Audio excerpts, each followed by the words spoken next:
Okay, time for another Metaphysical Anatomy reading. Today I'm going to talk about migraines. Well, I'm not going to talk about it, I'm just going to read from it.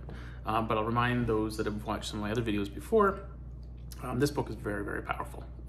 If you take a moment and read a passage on a dis-ease that you have going on, and you read into the metaphysical reasons, I find so often this is so helpful.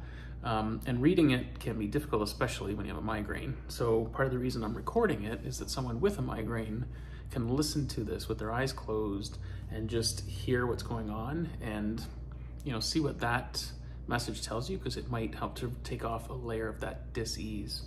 And, I've done some work, done some learning in the hypnosis space, and some of that, the work you do in hypnosis and NLP is about the worst time, the first time, the most recent time, right? These patterns that play out, and the metaphysical is, I think the answers are there more times than not. So today I'm reading from migraines. So here we go. If you've got a migraine, or in this case, it also says atlas problems. I don't even know what that is yet. Headaches, hearing impairment, nausea, sinus problems, and tinnitus. I never actually know how to pronounce that. So here we go, migraines. So under emotions, people who suffer from intense migraines often have poor personal boundaries.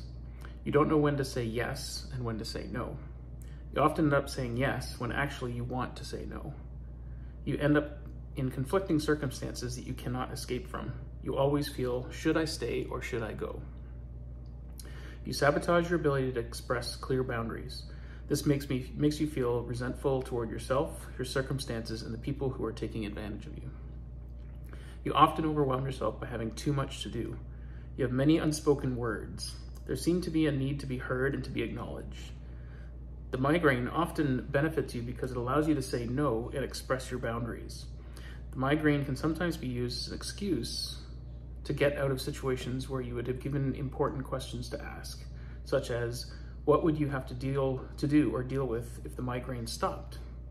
Sometimes the answer could be, then I would not have enough time for myself. You would have to face a problem or conflict that you were avoiding. You would have to deal with circumstances that make you feel out of control.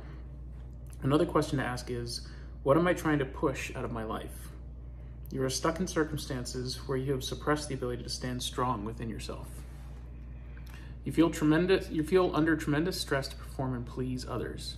You often get involved in situations that are neither your responsibility nor your problem to begin with. Your need to save, help, or rescue others is a priority. This pattern gets the better of you, and you end up pulling the short end of the rope.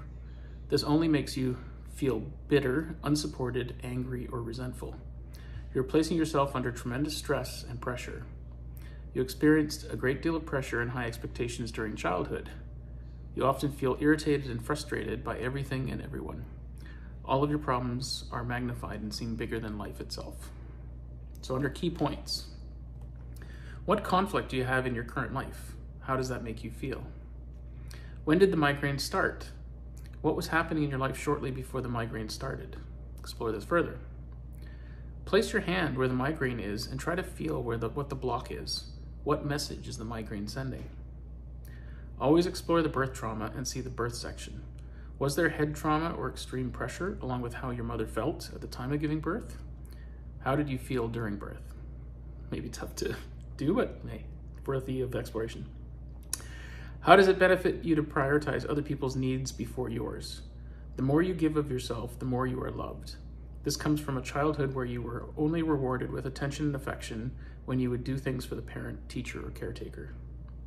Explore trauma such as feeling stuck, powerless, or out of control in your life, or childhood.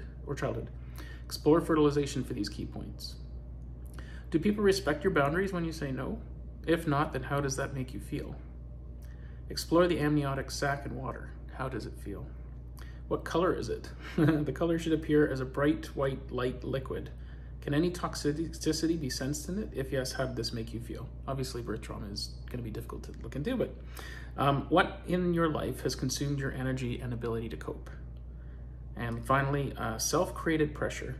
Why do you place yourself under so much pressure? Is someone else putting a lot of pressure on you? Explore further possibilities.